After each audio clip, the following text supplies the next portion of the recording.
बिस्मिल्लाहिर्रहमानिर्रहीम। थाना ककराली के मौजा शामपुर में कत्ल की लर्ज़ाहेज़ वारदात। खातून समेत एक ही घर में 4 कत्ल, सफ़े मातम बिछ गई।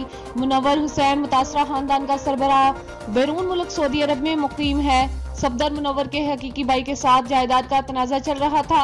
आज सुबह तकरीबन 5 बजे थाना ककराली के गांव शामपुर के इलाका में सफदर हुसैन ने अपनी भाभी सकीना बाउमर 36 साल, भतीजी मरियम बाउमर 7 साल, आयशा बाउमर 11 साल, भतीजे अब्दुल शान बाउमर 13 साल को डंडू से पीटकर बेदर्दी से कत्ल कर दिया है। पुलिस की भारी नफरी जाए वकुआ पर मौजूद है। पंजाब फॉरेंसिक साइंस एजेंसी की टीम जाए वकुआ से शवाहिद इकट्ठे कर रही है। मुलजिम सफदर हुसैन को हिरासत में ले लिया गया है।